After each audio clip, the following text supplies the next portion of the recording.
anak hebat, semangat pagi. Jumpa kembali bersama Bu Guru pagi ini.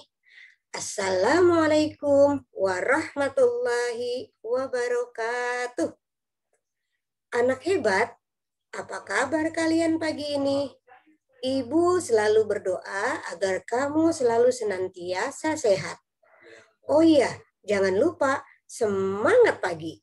Pagi ini, Ibu akan menyampaikan materi pelajaran tema 1, selamatkan makhluk hidup, subtema 1, tumbuhan sahabatku, pembelajaran 3.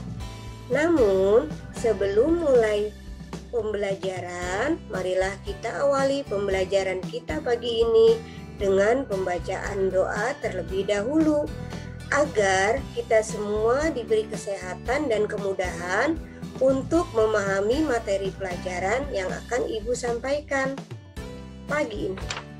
Berdoa mulai. Berdoa selesai.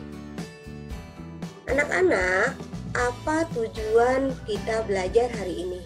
Yang pertama adalah kita mengamati dan mencari informasi agar mampu mengidentifikasi cara perkembangbiakan vegetatif pada tumbuhan dan manfaatnya dengan benar. Yang kedua, setelah berdiskusi, kamu mampu menyampaikan cara perkembangbiakan vegetatif pada tumbuhan dan manfaatnya melalui tabel dengan benar. Yang ketiga, setelah membaca teks tentang tumbuhan sumber kehidupan, kamu mampu menemukan ide pokok dengan bantuan diagram. Yang keempat, setelah menemukan ide pokok dari bacaan, kamu mampu mengembangkannya dengan menggunakan bahasamu sendiri secara rinci. Anak-anak, kalian tahu, padi, umbi-umbian, sayuran, dan buah-buahan yang kamu makan membuat tubuhmu sehat. Selain itu, kamu akan memiliki cukup energi untuk melakukan aktivitas. Akan tetapi, makanan yang kamu makan saja tidak cukup.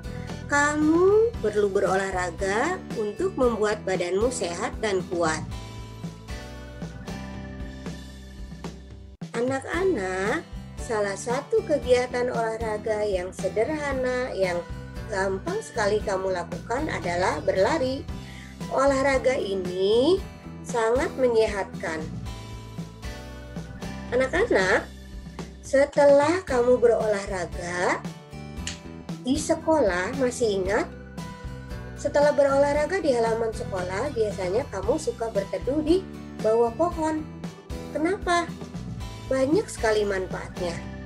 Ya, karena tanaman memiliki manfaat sebagai makanan dan minuman. Tanaman juga bisa dimanfaatkan sebagai obat. Selain itu, tanaman memiliki manfaat lain, yaitu melindungi kita dari panas matahari. Anak-anak, tumbuhan selain berkembang biak dengan cara generatif yang pernah kita pelajari di pembelajaran pertama, apa itu perkembangbiakan secara generatif? Yaitu perkembangbiakan secara kawin atau peristiwa jatuhnya serbuk sari di kepala putih. Selain perkembangbiakan generatif, ada juga perkembangbiakan dengan cara vegetatif. Bagaimana perkembangbiakan vegetatif pada tumbuhan? Ayo kita cari tahu. Perhatikan gambar berikut ini anak-anak. Di sini ada nanas. Nanas berkembang biak dengan cara vegetatif, yaitu dengan cara pembibitan tunas. Selanjutnya adalah bawang merah. Bawang merah disebut juga umbi lapis karena memiliki lapisan di tengahnya yang bakal tumbuh tunas. Selanjutnya pohon pisang. Pohon pisang berkembang biak dengan cara membentuk anak pisangan pohon yang disebut dengan tunas. Nah, itulah contoh-contoh tumbuhan yang berkembang biak dengan cara vegetatif ya nak. Jadi yang dimaksud Perhatikan gambar berikut ini anak-anak. Di sini ada nanas. Nanas berkembang biak dengan cara vegetatif, yaitu dengan cara pembibitan tunas. Selanjutnya adalah bawang merah. Bawang merah disebut juga umbi lapis karena memiliki lapisan di tengahnya yang bakal tumbuh tunas. Selanjutnya pohon pisang. Pohon pisang berkembang biak dengan cara membentuk anak pisangan pohon yang disebut dengan tunas. Nah, itulah contoh-contoh tumbuhan yang berkembang biak dengan cara vegetatif ya, Nak. Anak-anak, perkembangbiakan secara vegetatif ini dapat dilakukan dengan dua cara, yaitu secara alami dan yang kedua dengan secara buatan, yaitu dengan yang dibuat oleh manusia. Oke, ini ada beberapa contoh perkembangbiakan dengan cara vegetatif alami. Tahukah kamu yang dimaksud dengan perkembangbiakan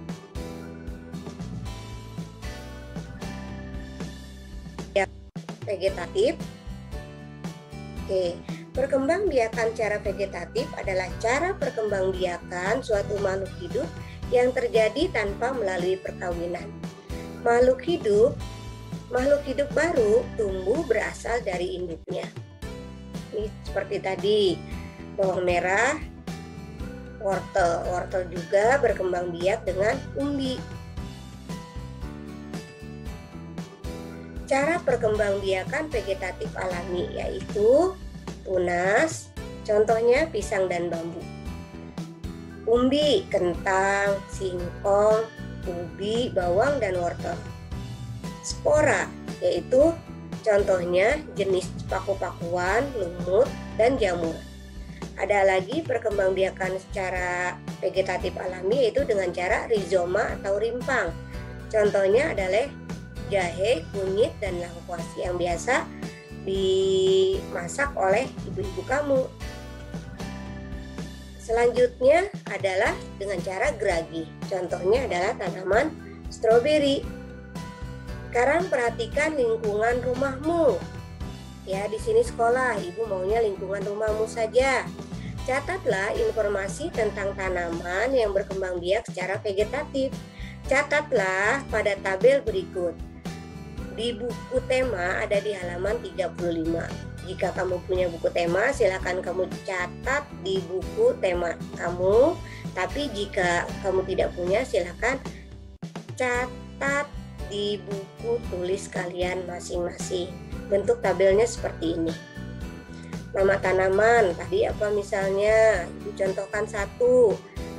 Tanaman apa? Pisang. Cara berkembang biaknya adalah dengan tunas. Keterangannya, tanaman pisang berkembang biak dengan tunas. Begitu selanjutnya. Ya. Sungguh hebat semua tumbuhan yang diciptakan Tuhan Yang Maha Esa. Tiap tumbuhan memiliki cara yang unik untuk menjaga kelestariannya. Melestarikan tumbuhan merupakan salah satu wujud rasa syukur kepada Tuhan Yang Maha Esa. Ini kemarin sesuai dengan Pancasila yang ke-1, yaitu kita mengucapkan syukur, kita bersyukur kepada Tuhan Yang Maha Esa. Ya, dengan cara apa? Yaitu dengan cara merawat dan menyirami tanaman itu agar tumbuh subur. Oke, di sini ada gambar pemandangan, ada yang di pegunungan, ada yang di pantai, ya. Coba kita baca sekarang tentang wacana berikut ini, tentang bacaan ini, yaitu tumbuhan sumber kehidupan. Indonesia adalah negara kepulauan yang terletak di garis khatulistiwa. Indonesia memiliki dataran tinggi, dataran rendah, dan perairan.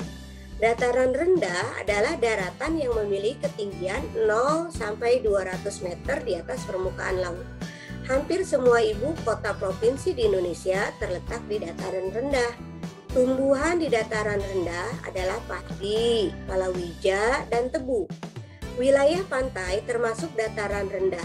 Indonesia memiliki banyak pantai karena negara kita terdiri atas ribuan pulau.